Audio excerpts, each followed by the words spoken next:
आज हम करेंगे चैप्टर 3 का क्वेश्चन नंबर 39। आइए रीड करते क्वेश्चन क्या है। क्वेश्चन आपसे कह रहा है solve the system of equations 2x minus Y is equals to 3 and 4x plus Y is equals to 3। और ये क्वेश्चन आपसे पूछा गया था आरबीएसई ईयर 2011 में।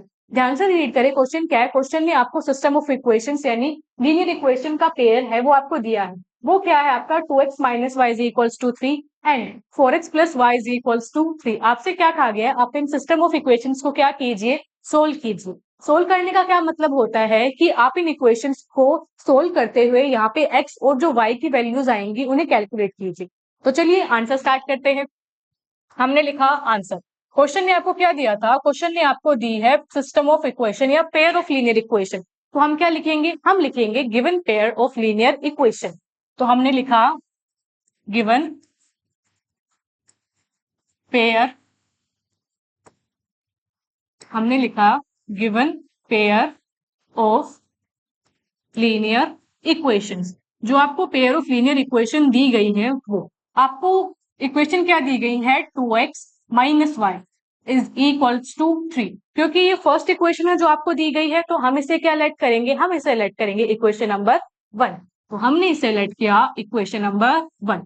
आगे आपको जो सेकंड इक्वेशन है वो क्या दी गई है, वो है आपकी 4x plus Y is equals to 3। तो चलिए उसे लिखते हैं। हमने लिखा 4x plus Y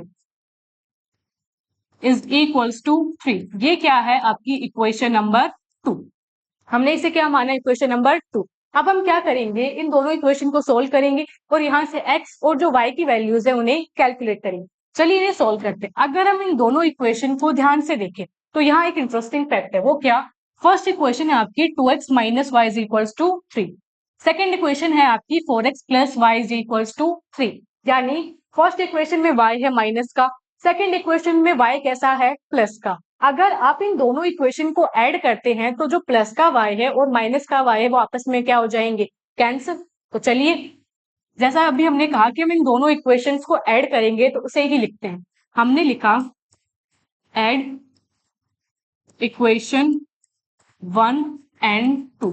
equation number 1 और 2 को ऐड करने पे, तो चलिए ऐड करते हैं। फर्स्ट इक्वेशन थी आपकी 2x minus Y is equals to 3 and second equation थी हमारी 4x plus Y is equals to 3। हम क्या कर रहे हैं, इन दोनों इक्वेशन को ऐड करें। तो चलिए ऐड करें। 3 प्लस 3 ये आपका क्या होता है 6। तो यहाँ पे क्या आया 6 इज इक्वल्स टू प्लस का y और माइनस का y, आप इन्हें ऐड करेंगे तो आंसर क्या आएगा आपका 0।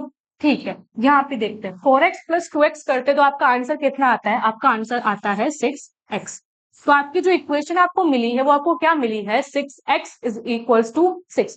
तो चलिए अब हम इसे आगे सोल्व करके यहाँ से क्या निकालते हैं, आपके x की वैल्यू। आपको जो इक्वेशन मिली है वो आपको क्या मिली है, 6x इज इक्वल्स टू 6। हमें क्या करना है, हमें यहाँ से x की वैल्यू कैलकुलेट करनी है। x की वैल्यू कैलकुलेट करने के लिए हम क्या करेंगे, देखिए x के साथ यहाँ पे क्या मल्टीप्लाई है 6। हम क्या करेंगे, इस 6 को यहाँ डिवाइड में भेजेंगे ताकि आपका जो लेफ्ट हैंड साइड है वहां से क्या बचेगा x, और वही आपकी क्या होगी x की वैल्यू। तो x की वैल्यू कैलकुलेट करने के लिए हमने क्या किया, 6 के नीचे आपने डिवाइड में भेजा आपका 6। हम जानते हैं जब 6 से 6 कैंसिल होगा तो हमारा जो आंसर, हमारा आंसर क्या आएगा, हमारा आंसर आएगा 1। तो x की जो वैल्यू है वो क्या निकल के आ गई 1। x की वैल्यू हमें क्या मिली है 1। अब हम क्या करेंगे, x की जो वैल्यू है उसे आप चाहे इक्वेशन नंबर 1 या आप इक्वेशन नंबर 2 किसी में भी पुट कर सकते हैं और वहां से क्या कैलकुलेट करेंगे हम हमारे y की वैल्यू। तो चलिए हम लिखते हैं put the value of x। Let's say कि हम इक्वेशन नंबर 1 में पुट करें, तो हमने लिखा put the value of x in equation 1। और इक्वेशन 1 आपकी क्या थी 2x। x की वैल्यू हमने क्या निकाली है, x की वैल्यू हमने निकाली है 1। तो हमने x की जगह रखा 1। आगे क्या है minus Y is equals to 3। इसे सोल्व करें, ठीक है 2 1 जा होता है आपका 2 minus Y is equals to 3। हम क्या करते हैं, हम करते हैं कि जो वेरिएबल है उन्हें एक तरफ रखते हैं और कांस्टेंट को एक तरफ रखते हैं। यहाँ पे जो y है वो किसका है, माइनस का। हम उसे कहाँ लेके जाते हैं, आरएचएस में। जब आप y को आरएचएस में लेके जाएंगे तो y कैसा हो जाएगा आपका प्लस का। सिमिलरली क्योंकि आप कांस्टेंट एक तरफ कर रहे हैं तो यहाँ पे ये जो 3 है आप उसे कहाँ लेके आएंगे, एलएचएस में। RHS में अभी आपका 3 कैसा है, प्लस का, जब आप उसे LHS में लेके आएंगे तो कैसा हो जाएगा, माइनस का। तो चलिए इसे लिखते हैं। LHS में क्या हुआ, 2 ऑलरेडी था, आप 3 को इस साइड लेके आ रहे हैं, जब आप 3 को इस साइड लेके आ रहे हैं तो 3 कैसा हो गया आपका, माइनस का। तो यहाँ क्या बना, 2 माइनस 3। आप y को उस साइड तरफ लेके गए हैं तो वहां जाने से y कैसा हो गया आपका, प्लस का, तो वहां हो गया y। नाउ 2 माइनस 3, जब आप 2 माइनस 3 करते हो तो हमारा आंसर क्या आता है, माइनस का 1। तो यहां से हम क्या कहेंगे कि हमारा जो y है वो y कैलकुलेट हुआ और उसकी वैल्यू क्या आई है, माइनस का 1। हेंस क्वेश्चन ने क्योंकि आपसे कहा था कि सिस्टम ऑफ इक्वेशंस को सोल्व करना था, यानी x और y की वैल्यू निकालनी थी। हमारी x की क्या वैल्यू आई, 1, और हमारी y की जो वैल्यू है वो क्या आई, माइनस का 1। यही हो जाता है हमारे इस क्वेश्चन का कंप्लीट आंसर।